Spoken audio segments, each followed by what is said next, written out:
کشمیر میں جو معاملہ ہوا یقیناً بہت زیادہ گھنونا ہے، اس واقعوں کو ذکر کرنا بھی مشکل ہو رہا ہے، تصویر دکھانا بھی ہمارے ناممکن ہے کیونکہ اتنا گھنونا معاملہ ہے۔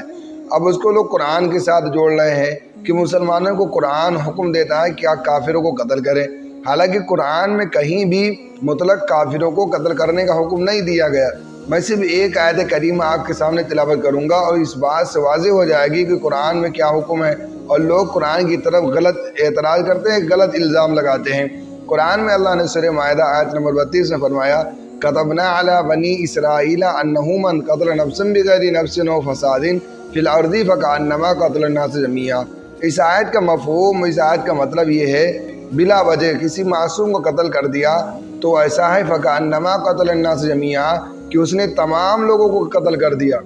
پوری انسانیت کو اس نے قتل کر دیا، پورے انسان کو اس نے قتل کر دیا۔ قرآن تو یہاں قتل کرنے سے منع کرتا ہے، پھر آگے اسی آیت میں وَمَنْ أَحْيَاهَا فَكَأَنَّمَا أَحْيَا النَّاسَ جَمِيعًا کہ جس نے کسی کی جان بچا لی۔ اگر کوئی آدمی پانی میں ڈوب رہا تھا، اب اس نے اپنی جان کی پرواہ کیے بغیر پانی میں کود گیا اور اس کی جان بچا لیا۔ ایک آدمی سڑک پر حادثہ ہو گیا، ایکسیڈنٹ ہو گیا، اب اس کی جان کے لالے لگے ہیں، اب اس کو انتظام کر کے اگر ہاسپٹل پہنچا رہا ہے تو ایسے شخص کے بارے میں اللہ قرآن میں کہتا ہے وَمَنْ أَحْيَاهَا فَكَأَنَّمَا أَحْيَا النَّاسَ جَمِيعًا کہ اس نے تمام لوگوں کی جان بچا لی۔ یہاں اللہ قرآن میں جان بچانے کا، اللہ قرآن میں معصوم لوگوں کی قتل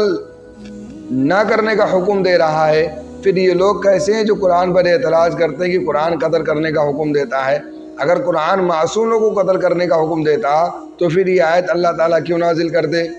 یہ بات سمجھ لینی چاہیے کہ قرآن میں معصوم نہتے لوگوں کو قتل کرنے کا حکم کہیں نہیں دیا گیا۔ یہاں تک کہ حضرت محمد صلی اللہ علیہ وسلم جب جنگ کے لیے جاتے تھے میدان میں تو آپ صلی اللہ علیہ وسلم کے سامنے جب دشمنوں کا لشکر موجود ہوتا تھا وہاں بھی آپ یہ دیکھ کر کے اعلان کر دیتے تھے کہ دیکھو 3 لوگوں کو کی طرف نگاہ اٹھا کر کے مت دیکھنا، جن میں سے ایک بوڑھے، عورتیں اور بچے،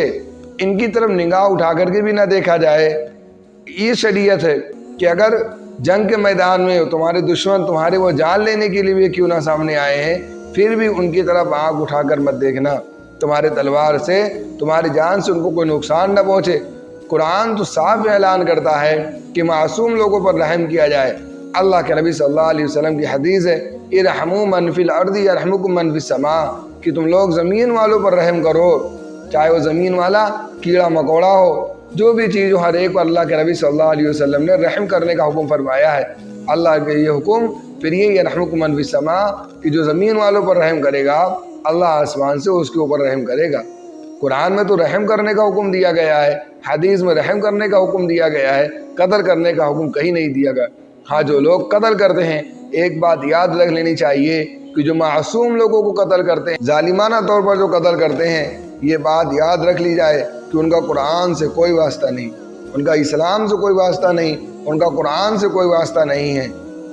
اس کی کوئی بخشش نہیں ہے۔ میرا عزیزو یہ بات صاف سن لینی چاہیے کہ قرآن میں معصوم لوگ کو قتل کرنے کا حکم کہیں نہیں دیا گیا۔ جو اسلام کے لیے دشمن ہوں، جو مسلمانوں کو بیجا ستاتے ہوں، جو مسلمان کو جگہ جگہ پریشان کرتے بلا وجہ، قرآن نے ان کے خلاف قدم اٹھانے کا، ان کے خلاف ایکشن لینے کا حکم دیا ہے۔ یہ معصوم لوگوں کے خلاف قرآن نے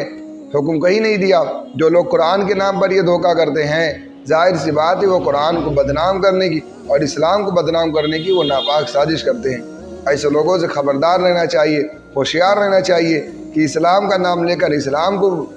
بدنام کرنے پر تلے ہوئے ہیں۔